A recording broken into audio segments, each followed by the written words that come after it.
तीन कब्रों की अजीब कहानी। काहिरा की एक ऊंची पहाड़ी पर एक शख्स ने तीन कब्रें देखी जो एक ही लाइन में बनी हुई थी और बिल्कुल एक जैसी थी।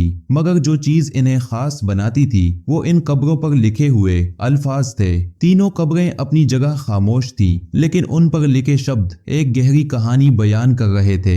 पहली कब्र पर लिखा था, वो शख्स अपनी जिंदगी में क्या लज्जत कर पाएगा जो ये जानता हो कि अल्लाह ताला उससे जरूर हिसाब लेगा। जिसने बंदों के साथ ना इंसाफी की उसका बदला उसे मिलेगा, जिसने भलाई की उसे इनाम मिलेगा। दूसरी कब्र पर लिखा था, वो शख्स क्या हासिल कर पाएगा जो ये जानता हो कि उसकी मौत एक दिन अचानक आ जाएगी। मौत हक है और वो उसका मजा चखेगा।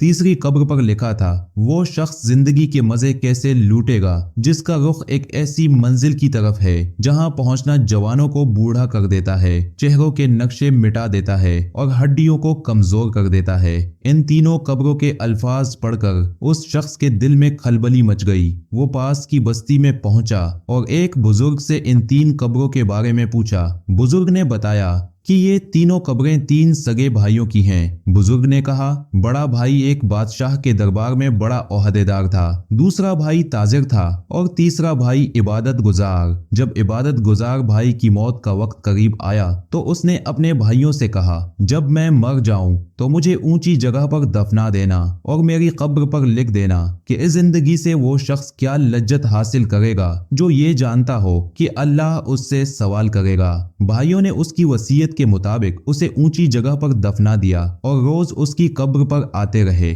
तीसरे दिन बड़ा भाई कब्र से एक जोरदार धमाके की आवाज सुनता है और खौफजदा होकर घर लौटता है। रात को उसने अपने भाई को ख्वाब में देखा। उसके भाई ने कहा, जो आवाज तुमने सुनी थी वो हथौड़े की थी। मुझे कब्र में मेरी जिंदगी के गुनाहों का हिसाब दिया जा रहा था। बड़ा भाई ये सुनकर गमजदा हो गया और सब कुछ छोड़कर अल्लाह की राह में चल पड़ा। कुछ समय बाद जब ताजिर भाई की मौत का वक्त करीब आया, उसने वसीयत की कि उसे भी अपने इबादत गुजार भाई के पास दफनाया जाए, उसकी कब्र पर लिखा जाए, मौत एक दिन अचानक आएगी और सब कुछ छीन लेगी। उसकी मौत के बाद बड़ा भाई उसकी कब्र पर रोज जाता और रोता। तीसरे दिन उसने फिर कब्र से आवाज सुनी जो उसे बेचैन कर गई। रात को उसने अपने भाई को ख्वाब में देखा जिसने कहा, मैं बहुत मुसीबत में हूँ, दुनिया में जो नेकियां की वही अब काम आएंगी। अगले दिन बड़ा भाई अपनी सारी जायदाद छोड़कर अल्लाह की इबादत में लग गया।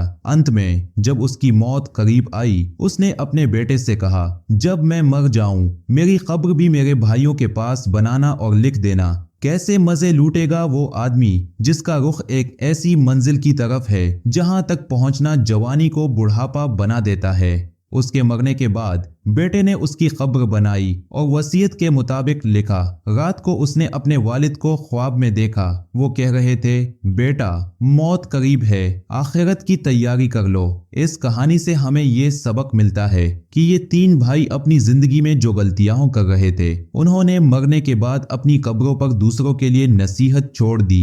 मौत का सफर बरहक है और हमारी असली पूंजी हमारे नेक आमाल हैं। अल्लाह ताला हम सबको नसीहत हासिल करने की तौफीक दे और हमें अपने अमाल बेहतर करने की ताकत अता फरमाए। आमीन।